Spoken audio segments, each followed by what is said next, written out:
Everybody, so I'm taking this sculpture and putting white slip on it. I use a Dixon clay, which is dark brown when it fires, and because I use a lot of colors, the clay absorbs the color very quickly.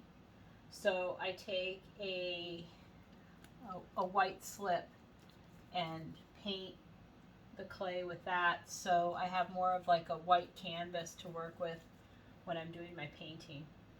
Also for glazes kind of pop when I put the white slip on rather than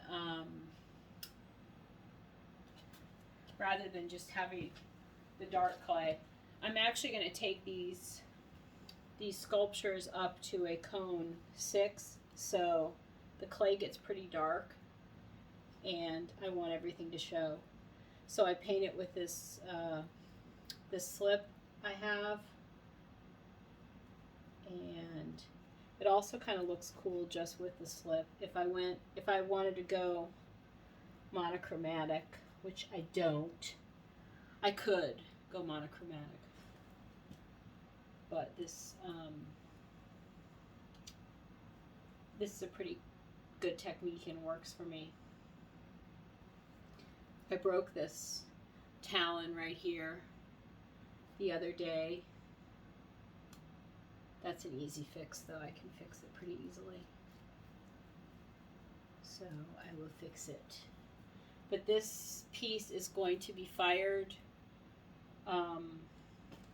today. And it's actually built in segments, so these geese pop off, they lift off, and that large figure, it's a woman's body with a bird's head, will stand on top of this piece, or hopefully will stand on top of this piece. I've never built this big before. I started this at Handmage during that residency I had, and I'm pretty excited about it,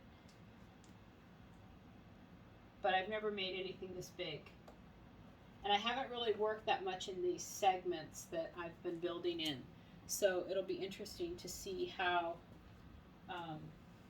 she does when I fire her. But it's a pretty big piece, so I'm just making sure that I have some white on here so my colors show and my glazes pop. I'm going to be glazing this, which is unusual for me too. I normally don't glaze my sculptures, but I'm going to glaze this. So I'm going to use underglazes and glazes. I'm kind of excited. We'll see how it turns out.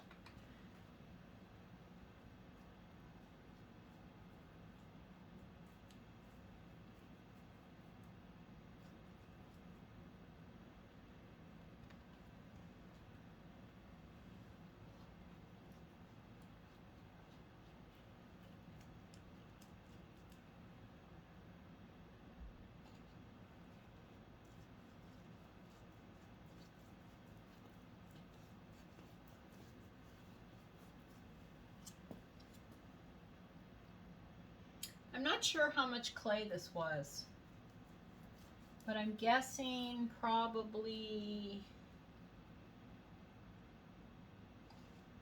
under 200 pounds, I would say. I build pretty thin, but I built thinner on this piece because I know that it has to, or I built thicker than I normally do because I know it has to support other structures. So I went a little bit thicker. So we'll see. Anyway, I just wanted to show you this part of the process. Once I get this covered in this slip, which I'm almost finished, I'm going to put a little bit underglaze on here to get some color on there, and get this in the kiln, hopefully. I'm hoping this big piece down here, this one right here, fits in my kiln. I measured it when I was building it, but I kind of feel like it may have slumped a little in the process, so it might be too big for my kiln. So I'm gonna have to, I guess, address that when that happens. I don't know what the heck I'm gonna do. Maybe find someone with a bigger kiln, or beg one of my friends to fire for me. That's all. Peace out.